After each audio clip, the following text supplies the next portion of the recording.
Hello everyone, welcome back to IT Security Labs, and this is our weekly live stream where we are going to attack a machine and learn some ethical hacking. Learning ethical hacking is not an easy task, but being able to practice on your own and build on your skills is going to be very helpful. And having a lab like I have here is something that is invaluable. So thank you very much for joining me tonight.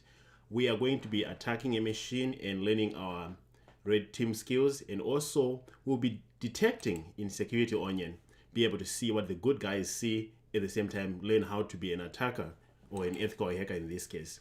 I see we already have BT. It's good to see you, man. Matthew and Minnie, it's good to see you guys, regulars on this channel. And if you're brand new, please like and subscribe. We do this every single Sunday at 9 p.m. Central Standard Time, and our goal is to really learn ethical hacking the right way, not just some certification, but go out there and get our hands dirty. This is the network diagram for our lab. We created this lab on this channel, so we have 9 videos. If you haven't checked them out, go check them out right now. Otherwise, you can set this lab by yourself. It just consists of a Dell R710 server that is running Security Onion, and we put a bunch of machines in there as well. We are mirroring our traffic to Security Onion. Nothing is paid here except for the hardware. Everything is open source. Our firewall is OpenSense with Sensei, everything open source. So it's really good to create your own lab and then mess around with things like what we're doing here. We download virtual machines from Vulnhub, and today it's inclusiveness. This is a really great machine. I think we are going to learn a few things that are really good for us. So we're going to have a lot of fun here. You can download this for free. It's an OVA 2.6 gigs. It takes a little bit, but you'll be fine. I got inspiration from Jason Sek. Shout out to him. He's one of the YouTubers on YouTube. I haven't spoken to him, but he came up with a list. He recently passed the OSCP, and he said these are the machines that he encourages people to take. And inclusiveness is part of the OSPG, the Offensive Security Playground, but it's, you can download it from Vulnhub. So we downloaded it. Per his recommendation, we're getting it done today. So that's what we have there. Security Onion is going to be intercepting our traffic, and we have a lot of fun here. So let's get started. Enough of the talking. Let's go to our lab and start attacking inclusiveness.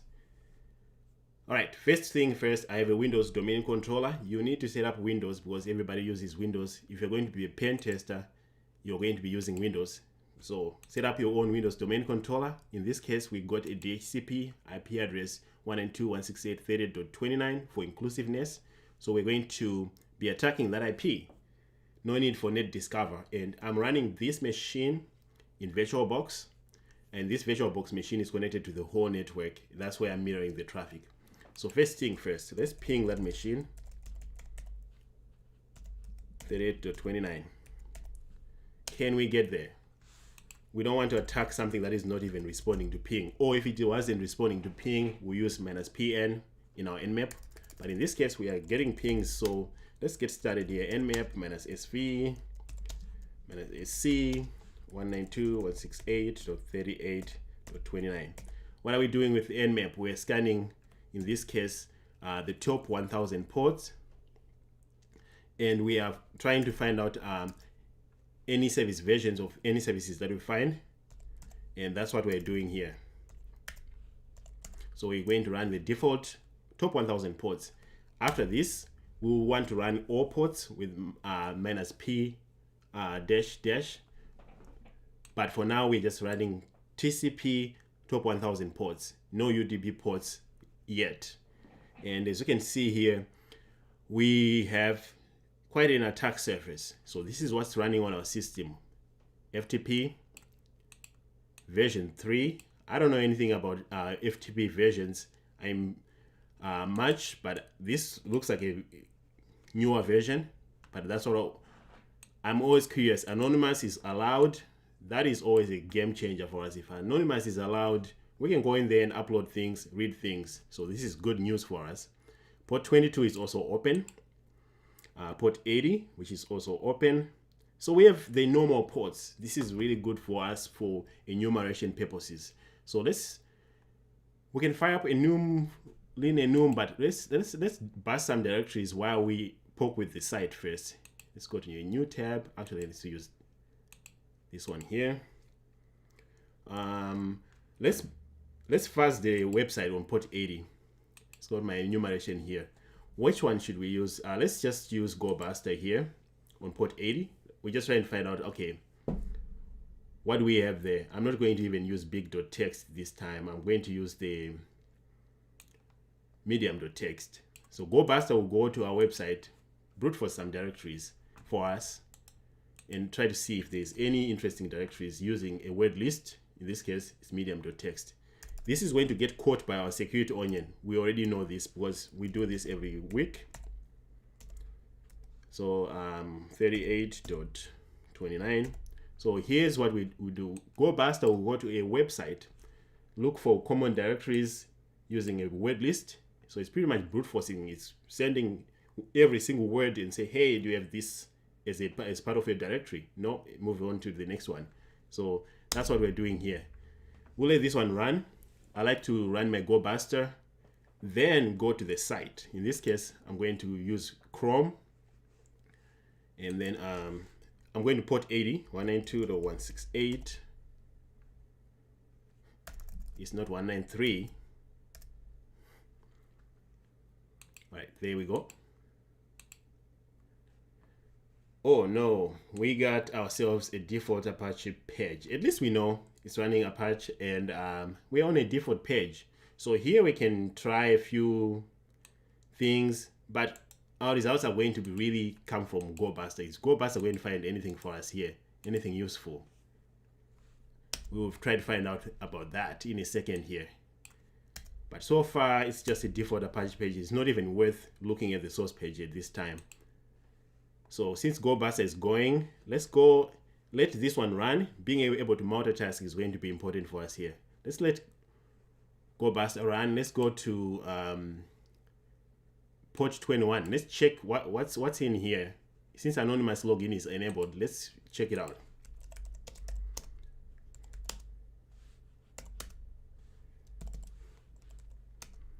Let me clear this. Let's go to FTP 192.168.38.29.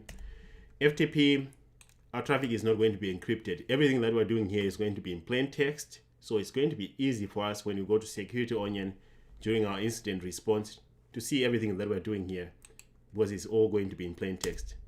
Let's sign in as anonymous, because anonymous was allowed there. Without a password, and enter. We're in. Do we have anything in here? We do have a directory pub. So this is a default directory that comes with FTP pub. So let's go in there. Do we have anything in pub? ls? Nothing. Yeah, we have nothing in there. All right. The good thing is we can get in here. We need to find out if we can write in here or not. So what we can do is we can just put a simple file. Echo. Let's create a simple text file and put it in there. Make sure that we can write in there. A test file. To test.txt. Then let's go into our FTP and try to put that file in the pub location or anywhere. We're just testing to make sure that we can put things in there or we have permissions in there.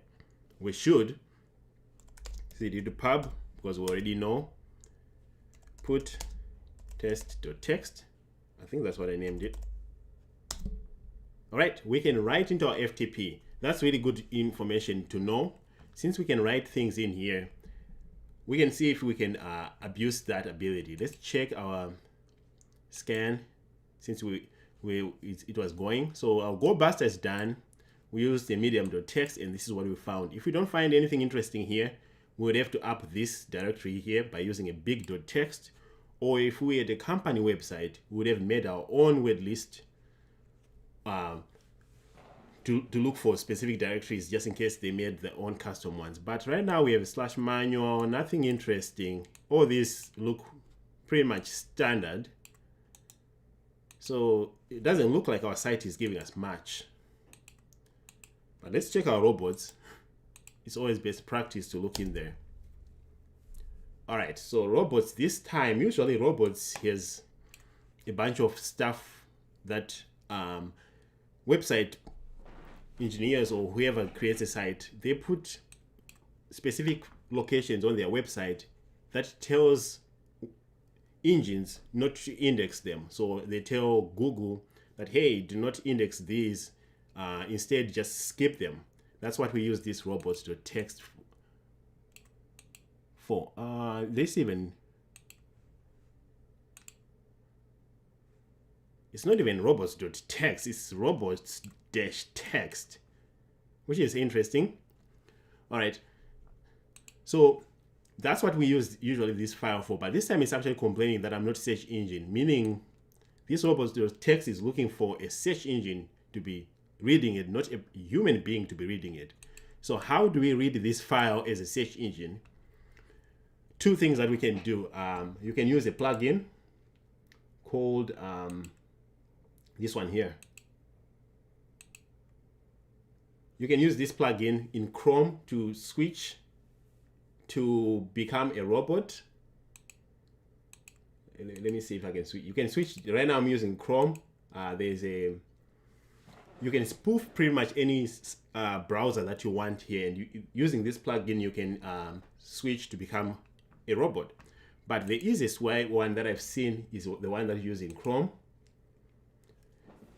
This is the plugin right here. Let me it's called User Agent Switcher. In this case, mine is disabled, as you can see. You can add a plugin. It's just like using Foxy Proxy, where you can just switch to become a robot. In this case, if you use it in Firefox, it's even easier. See, we get a Google bot right here. That's all you need to do. Become a Google bot, you'll be able to read that file. Another way that you can do this, if you don't want to be dealing with these plugins, I found out, is that you can just go inside here. You can manually add this up and say about, I think you can come in here, about config.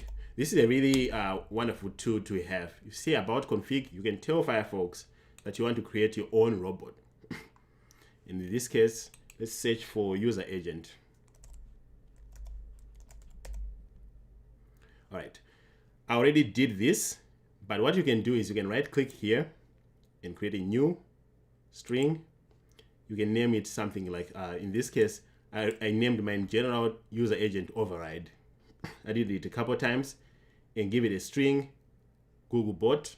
You'll be able to do the same. So either using this plugin or manually adding yours here, you're going to become a Google bot. Then you can access that file, because that's what the admin here is trying to prevent us from doing. So let's copy this and go to Firefox, since we already have our bot set up there, and read the file. Why are they really trying to hide it from people? All right, so it's saying URL not found. Is it looking for .txt? Yes. So somehow this one is looking for, it's reading it as .txt, not -text on the other side. But it's the same deal. We're telling the robots to not allow this location. For whatever reason, the admin decided, hey, we don't want this location to be read. So we are interested. We're the attacker in this case. We want to know what's in there. So let's go back. I like to use Chrome. It's just my personal preference. Let's go there and see. All right, they have some really interesting information for us. They want to teach us more about DNS on transfer, which is a process bypass a copy. All right, that's really good information. But why? Why do we care? Can we read this in Spanish? Yes, we can. The reason why I'm clicking on these links is every time you click on the links, you want to look up here. If you see something, question mark, something and equals to, you're always going to be triggered.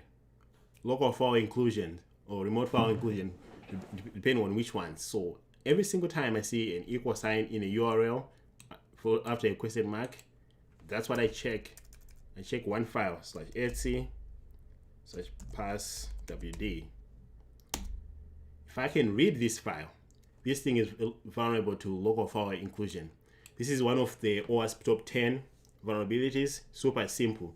Complete the room on try hack me, and also do the OWASP top 10 room on hack the box. You'll see this is one of the examples that they give. So we know that we already have local file inclusion here. Simple. This is the simplest attack that we can do. First thing that we need to find out is, okay, we have local file inclusion, we have FTP. How do we use those two together to be able to gain access to this machine? That's where our money is at. We can write into this FTP with local file inclusion. We should be able to get our reverse shell there and be able to figure things out. Well, we found out that we can put things in the pub location, right? So let's find out where the pub location is really located. FTP pub location. We can find out very quickly where is that location. Where is it? Oh, there it is. I think somebody already had it, but I'm just showing you how you would go about this if you didn't know the default locations, because we need to be able to access it from the browser and make sure that we can write to it.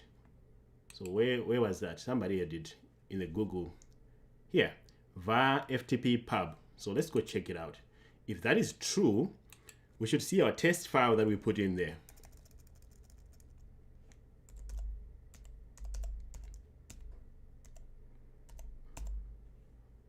Actually, let's just do test.txt. I put stuff in there. Yes, we are on the money. So remember, I created a test file earlier and I put my test file as the contents. I can see the contents in here.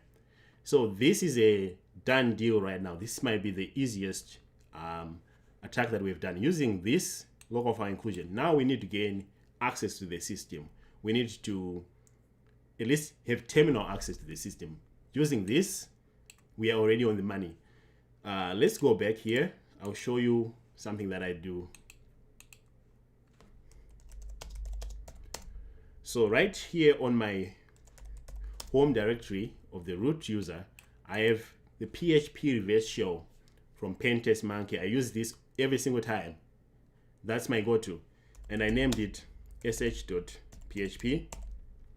It's the one from Pentest Monkey. I encourage you to look at it if you haven't used it. It's the easiest one to use, no problem. Last week when we did this, we actually used the same one. It's going to call back home to my Kali Linux machine. And this time it's using port 53. We didn't like that because port 53, that's what we use for DNS. My security onion is not hardened enough. It does see this. So we're going to change this to 5353 today. Then we'll upload this to our FTP, listen for a connection back, and hopefully we get in. That's what we're going to do here. So let's use Nano. That's not my go-to, but I'm going to do it today. I'm going to edit that. I use VI most of the time. I once struggled on a live stream with Nano. I forced myself to learn it. So I'm actually not bad with Nano anymore. Right, so we are going to listen on port 5353, random number, and we just made it up. And we're going to put this SH on our server, then we'll execute this thing, and hopefully we get a reverse shell. So let's save this. All right. Since I'm already located here, I can FTP, then put, and when I run the put command, it will find files from this location where I ran my FTP from. So FTP 192.168.38.29. You can put anonymous in the beginning. I don't do that. All right, now cd pub, we already know there. Put sh .php. That's the one that we just edited. It completed. Let's exit. Let's clear this and start our netcat listener, and that's LV and P. We are going to listen on the port that we just created, 5353. Since we already put our reverse shell up here, all we need to do is change from that one to our sh.php. If I hit enter here, this is going to give me a reverse shell back if I can actually execute, which I know I can because I tested with the test file. So let's do that. This is going to hang. That's good news. And back here, our listener got a reverse shell. So we just got a reverse shell. This is probably one of the easiest things to do with FTP and getting a reverse shell. Usually they have you would have to manipulate the extensions and stuff like that, but this was an easy reverse shell for us. So let's fix this. Here's my go-to. I always use Python.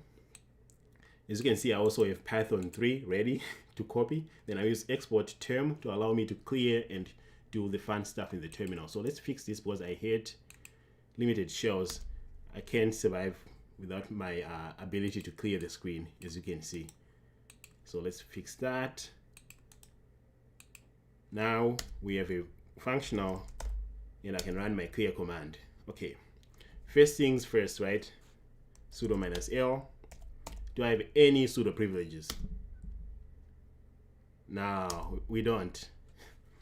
So we just let this fail a couple of times.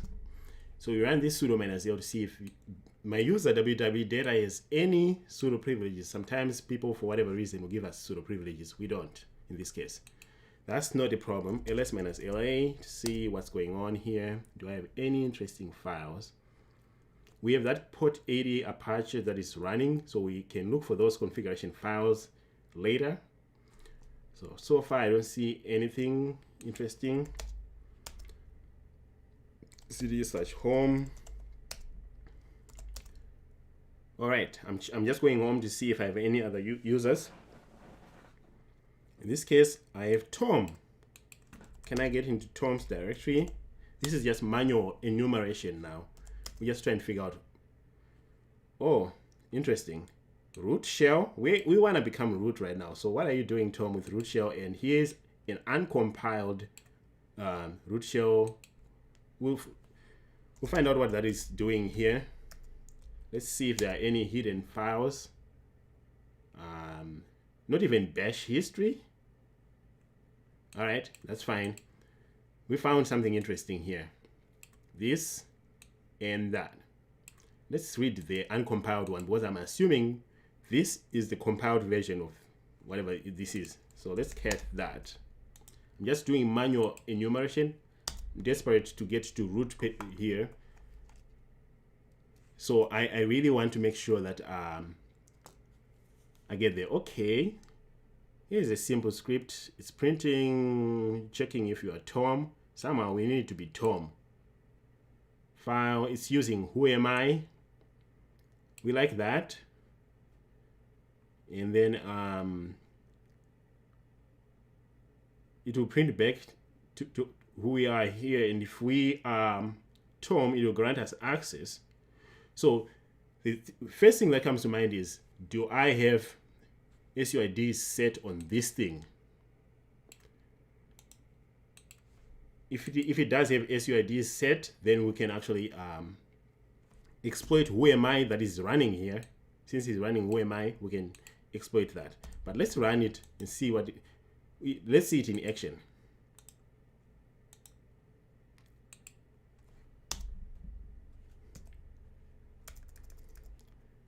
I'm thinking I'm in Windows now. Okay, let's run root shell. Okay, yeah, that's what it does. You are Tom, you are www data. So if I didn't have this here, and if I wanted to know what it's doing, I would have run strings against root shell. But in this case, we are lucky we even get the uncompiled version of it. So that's good news for us, but you can run strings hopefully you can try to read this, or there are multiple ways you can read that. But in this case, I'm just home, so here's what I'm going to do. I'm going to find out if that thing is SUID is set up. In a normal world when that is not even given to me right away like that, what I'll do is I'll go to my here and I'll check for SUIDs using this one. There's multiple ways, as you can see. And in this case, I'll just run that. This will show us any files that are running. In this case, this is already given to us, so it's an easy machine for us, but usually they try to hide them other than just put them on the obvious locations. Let's give this a minute here, and we should see, there we go. It's a done deal at this point. We have SUIDs set on this thing, on this script that is running here. I mean, that is compiled now as an application. And inside, every time something is SUIDs set and it shows up on our list here, we usually go and read it. Is it running any of the system commands? And if it is running any of the system commands, we just go in and abuse it. In this case, it's running who am I. This is where we can abuse the path variable.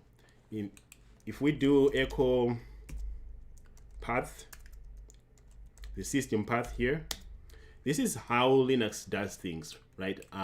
We start reading, when you run commands like echo lives in one of these files. The system looks for echo and then we're able to run it. When somebody is running a command inside of their script and it is root privileges, we can abuse that by switching that command, the path for that command. In this case, they're running who am I. So let's find out where is who am I on the system. Where is who am I? Well, who am I is located in user bin. So who am I is right here. The Linux file system, the way that it does is it starts from left to right. When you type who am I, it looks for the command from left to right. Is it in here? No. Then it moves on to this one. Nope. It moves on to this one, which makes an attacker like myself quite smart here, because I can say, okay, I know that it's located here. All I have to do is tag my new path to here. Then I can hijack that command. In this case, we want to hijack it because it's being referenced in here. Let's cat that file again so we can see. They are running who am I here, and this gives us root privileges. So as long as we give back the output as Tom, we get access, we get granted access. So what we can do is we're just going to ignore everything after this and say, okay, we want to replace this with Tom, because if we just put Tom here, this thing is going to run. If we just put Tom right here, this thing is going to run. So let's replace who am I with Tom. So every time we run who am I on this system, it's going to become Tom. So how do we do that? We are going to hijack the full path. Every time we run who am I, we're going to tell it right away to run our version of who am I, which is going to be resulting in Tom. So let's go to our temp folder. That's what we always do.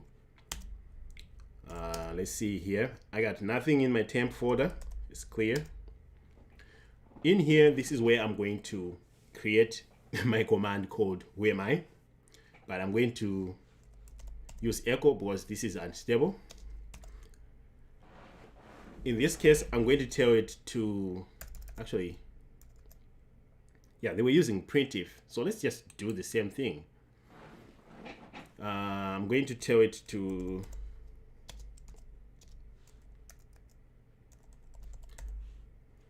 I think it was printf, to print Tom.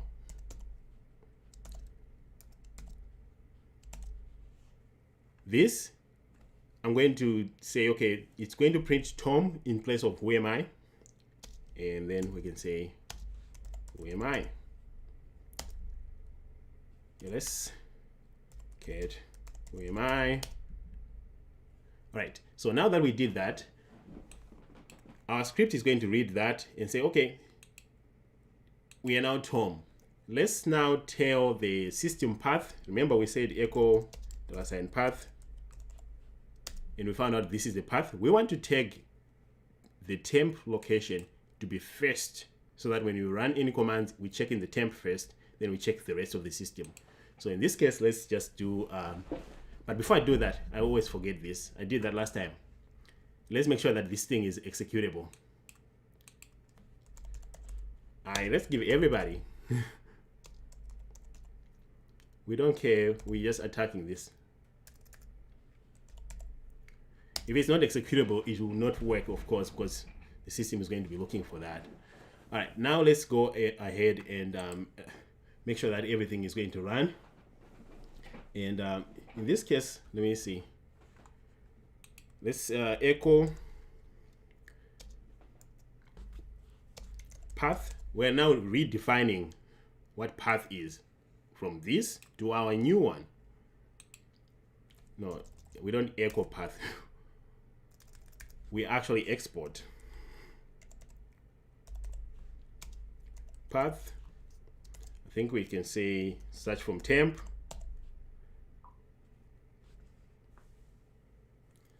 Thank you. I appreciate the feedback. Yeah, let me make sure that I got this one. I actually have it in my cheat sheet. Why am I even struggling here? There's a... Can I search for path? There it is. I already have it somewhere. So I need to export path equals to temp, then the definition. So let me just use what I already have, because I have done this. And in this case, this was a different machine over here. So what we're doing here, I'll explain what I'm doing in a second. Let's remove that, make our life easier. What I'm doing here, I'm saying, okay, system, your new path now starts from temp and the rest. So I'm going to tag temp here in the beginning, then the rest. The system reads from left to right, so it's going to start looking in temp first. Let's do that. Let's check what our new path is. Now temp is the first one. So given that information, let's go back to our script.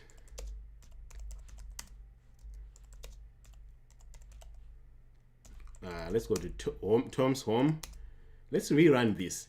This thing is looking for Tom, and if it finds our new path, when it executes who am I, it's going to see that we are now Tom. So let's do that.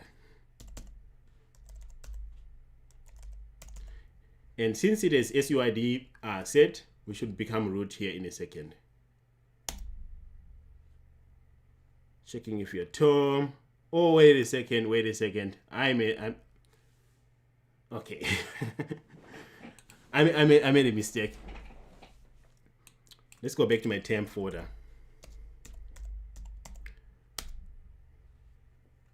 We didn't tell it to do things right. Let's go back to my temp folder, and can I use nano? No, I don't have nano either. Oh, actually I do. Oh, this is messy. I'm going to delete this.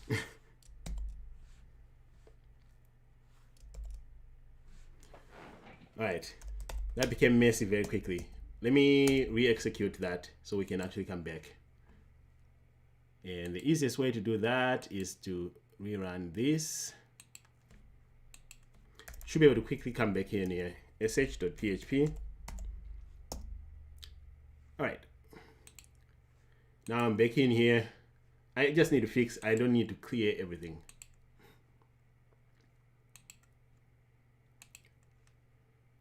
This happens all the time where you kick yourself out of your shell. Now you gotta do the same stuff. I should have a script that does this for me every time, because I do it every single time. Okay. Such temp.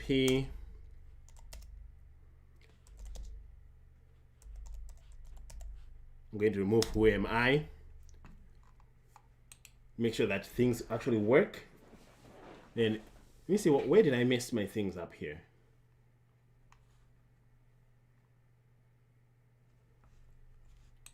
Okay, let's try that again. Echo $. Oh, I see. I had print if. I mean, I had a typo there. It's this command here. Print F, not print if. I put an I. Then we need to remember to close that. Let's send that to who am I.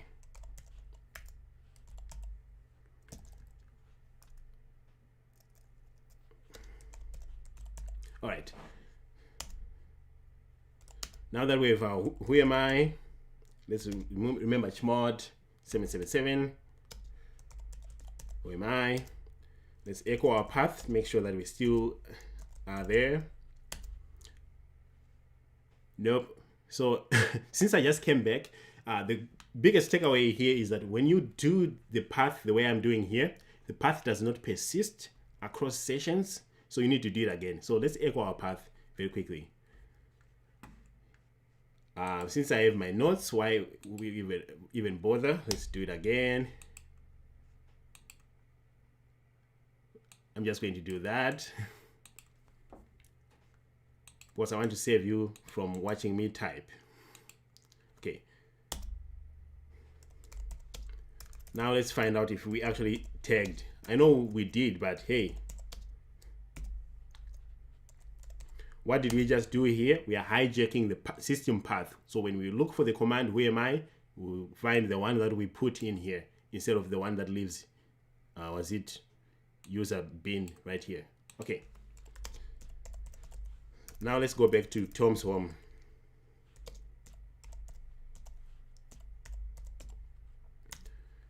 Or we could have just executed from there, but hey. Root shell. Now this, since we have our SUID, should work. Yes, so our script ran the way we wanted to. We hijacked it. Now if we say ID, we see that we are root. We didn't hijack our who am I. Oh, okay. cd/root ls. Do we have a flag? .text. Great. So it says, oh my God, you did it. Yay. It was by the Cyber Squad. Fun machine. You can find this machine on the OSCP Playground, Offensive Security Playgrounds, or you can download it from Vulnhub. The creator for this did a wonderful job, and as you can see, really important skills for us to learn. Local file inclusion, abusing the path variable, SUIDs, really good stuff for us to learn, and we did it here. Now here comes the question. How much noise did we generate here? We were not careful to hide our tracks as we were attacking the machine. We were just going at it. We were just crazy attacking the machine. We were, lucky for us, in this lab, we were intercepting the traffic in our security onion. So let's refresh this and see how much noise did we really make in this lab. This is our intrusion detection system. And if anything, it should find what we were doing here. I'm just refreshing it. Security onion is a, oh, wait a second. No. Security onion is an open source intrusion detection system. You can set it up by yourself. And there's more. Mine is not the latest one. So if we refresh security onion, we can see that we did generate a bunch of traffic. Look here. All this was mostly us brute forcing some directories. Here's some noise that we generated. This is what the good guys will see. As security analysts, they will see something like this. Possible nmap. So nmap obviously gets caught. etc password. This is our local file inclusion. Let's see what this one looks like. This is when we did our local file inclusion. So this is where you are going to distinguish yourself from the rest of the people, right? Other people learn on the job. You learn at home because you can do things like this. Source IP, that's our attack machine. Our victim machine. Destination was our Kali Linux. So this is when we access etc password. So let's drill down into what happened. We already know what happened, but if you were on the other side, you'll be doing this. What happened? You might be looking at a PCAP, or you have a SIM solution. All right, so I like the network to decode it because at least I can see some stuff here if it is not encrypted. You can also see the message here with timestamps. And in this case, I think this was a local file inclusion. I'm seeing a bunch of gibberish. Usually I can read this. Let's go to the next one.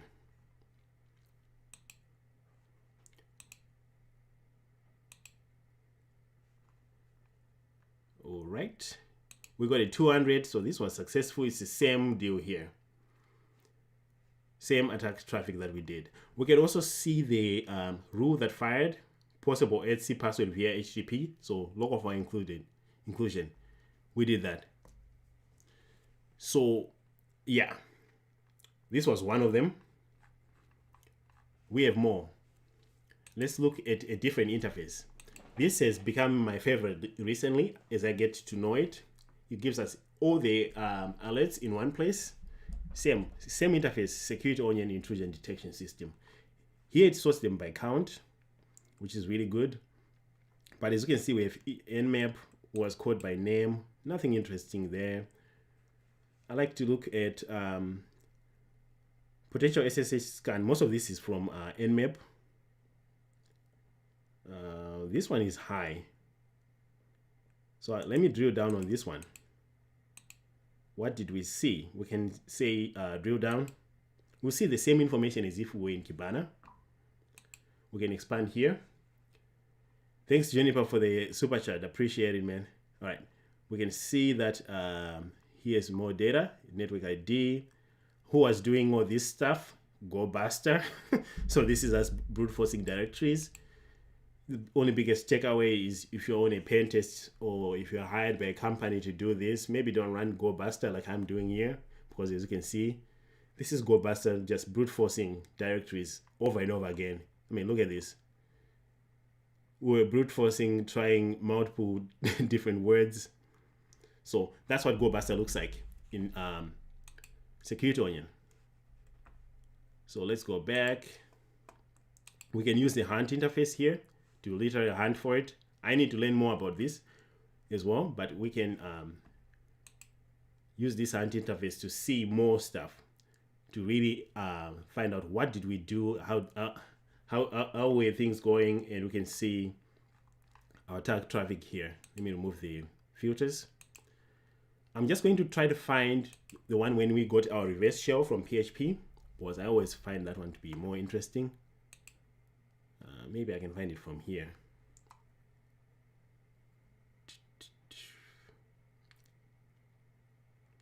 Most of this is from nmap. Nmap is very noisy if you are not in stealth mode. And this is not, this is a false response here. I haven't done this, so I'm just looking at this with you guys as well. All right, let's go back to the hunt interface. I'm showing you the 3 places. You can focus on one and really learn them that way. It's, I think, better that way. And in this case, you can group by multiple things here. Let's group by the rules and see if I can get nothing from ElasAlert.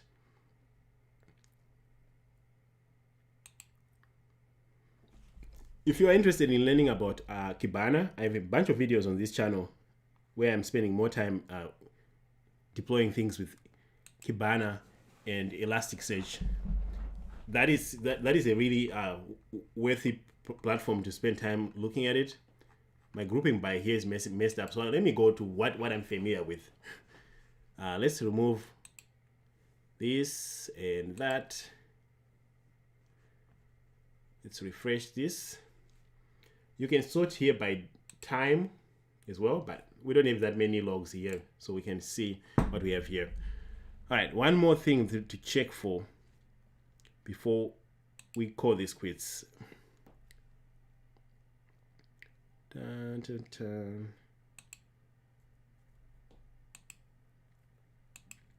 I'm just looking at what I did here. Executable linking file download. That is an interesting one. Let's check it out. That one looks interesting for sure.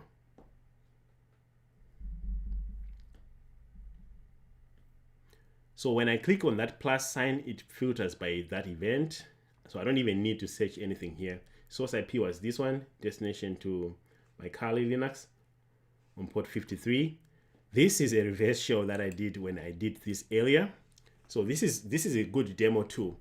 This is a really good one. I remember changing my port from 53 to 53. Before this stream, I did it on port 53. And we should be able to see interesting stuff here on network.decoded. Look what happened here. Somebody got reverse shell. This is actually like so telling. Everything wasn't encrypted or anything. Somebody got reverse shell on this system as www data on the machine called inclusiveness. They cleared the screen. You can tell who is compulsive at clearing the screen, right? They ran find this command here, so we can tell what the attacker did in this case. Oh, they also ran root shell on the system. This is as telling as it can be just from Security Onion here. So if you do it the way we did it, we can tell that somebody can quickly get in this system and find out. And the rule that fired, which to their credit in this case, is this one. So do yourself a favor, if you haven't looked at these rules, you can click on the link and it will take you to the rule that fired, or you can go and look at this rule here, and you can even customize it if you wanted to, but you can open it. So that's how we use our Security Onion lab, not only for learning how to be an attacker, but also just to learn how to read these things, because most of your work, if you end up working in these industries, looking at Wireshark captures, TCP dump, or SIEM solutions that give you data that looks like this. And the best way to do that is in your own lab, at your house, without worrying about online stuff, just tinkering around. So that's what we do here every single Sunday at 9 p.m. Central Standard Time. We download machines from Vulnhub and other places and do it. And in this case, we were using JSON-sec, a person who just passed the OSCP recently, and they said this machine is really good. So that's what I had for today. Let us know what you guys think in the comments. Otherwise, I really appreciate everybody who is here. Let me just look at the comments here and let me know if you want me to take a look at something else. But for now, I'm just going to look at the comments, see what folks have been saying.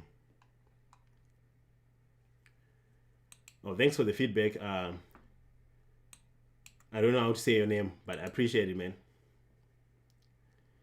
And also says things. Yeah, I think this is the best way to learn. I learn a lot every week, and as I always say in my live stream, if we do this every single week for the next 5 years, there's only one way this is gonna go. You're going to see a big improvement, even for me, and you're also going to improve if you keep watching, because one way or another, one of these things is going to stick because I do them all the time.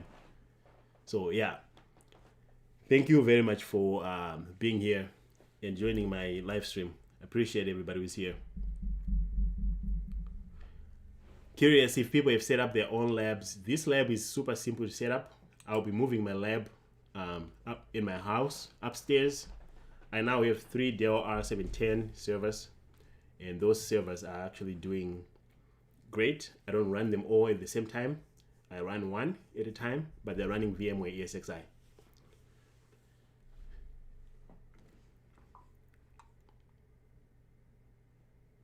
I wonder if this is, yeah, this network diagram is on my GitHub. This should be public. Yeah, it's nothing. It's just a .io. It's probably not the best network diagram, really. I'm already running Zabbix in here in this network for monitoring. I'm also running SolarWinds for the other stuff.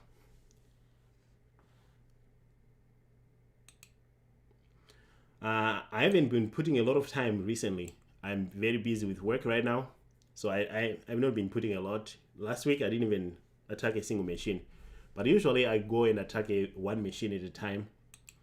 But yeah, that's a good question. Those notes, I try to share them. They are not good, but I have notes that I can share with you that you need you find more valuable. Let me share a link with you. Anyone who wants notes, these ones are the notes to have. Let me find them here. I'm going to share a link. If anybody wants my notes, you like these ones. These are by someone, and they did a really good job. So if you want notes that look like mine, these ones will do it for you. And let me show you what I just shared here. These ones are even better than mine.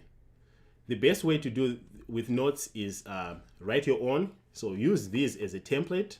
This person is something similar to mine, where they say network discovery, run nmap, and they've templated things. So you can just come here and say, I wonder if they have anything to do with path, Command F.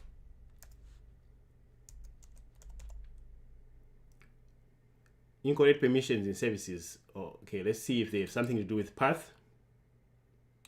I can't be the only one who has those ones in my notes. Yeah, these notes can be really helpful. So use those ones, and then you can build your own as you go as well. But these should cover a lot. I use these ones as inspiration. Then if you don't have OneNote, use Cherry Tree in your Kali Linux. Cherry Tree is a open source tool.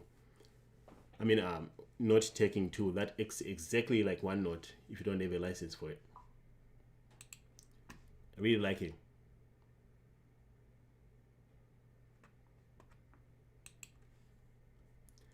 I don't have an OSCP, if that's what you're asking.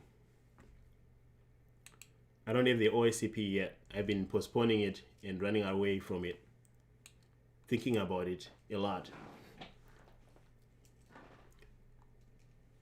But that's a good question.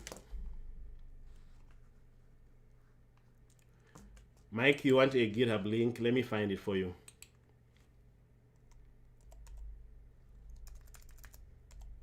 I'll share with the GitHub. You find it. You find a few things from me, but nothing interesting.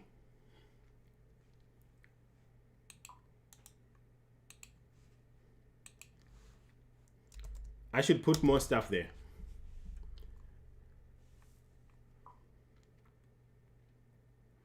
But this is what it looks like.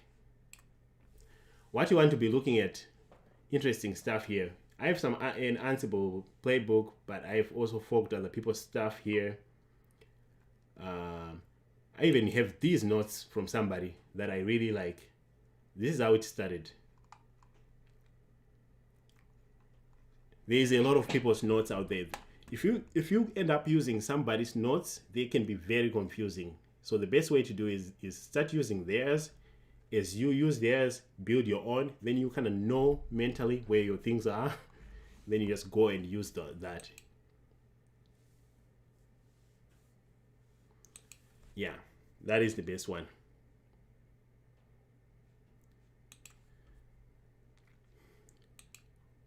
What kind of OS certs that you have? I have a few certifications. I have 3 CCNAs. CCNA was my first certification. I learned networking from CCNA. Really good cert. If you want to learn a lot of things, go for the CCNA. I still think it's the best. So I have CCNA routing and switching, CCNA security, CCNA cyber operations. Then I also have the Cisco Certified Network Professional, CCNP, in routing and switching. So I did that for a little bit. I was a network administrator, so networking is sort of my strong suit. I'm not strong in programming or other things. Networking is where I come from, and also Windows administration. So CCNAs. Then I also have the CISSP. I got CISSP. Then I recently got the CEH, written and also CEH practical, which makes me a CEH master. So I do have a few certifications. Nothing that compares to the OSCP. The biggest one so far I think is the CISSP. That one is a good certification to have. If you wanted to end up with a nice cert that will force you to really dig into a lot of information, CISSP is the way to go if you have the experience.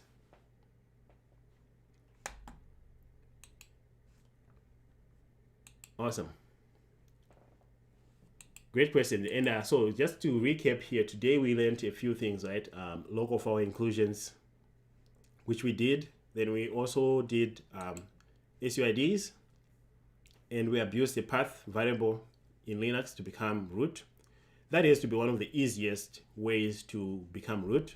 And then we looked at our traffic here, and we can see like a simple PHP reverse shell being detected by our intrusion detection system here. Everything in plain text. Nothing was encrypted here. That's why we're able to see this. Most of the time you won't be able to see if there's HTTP certs involved, but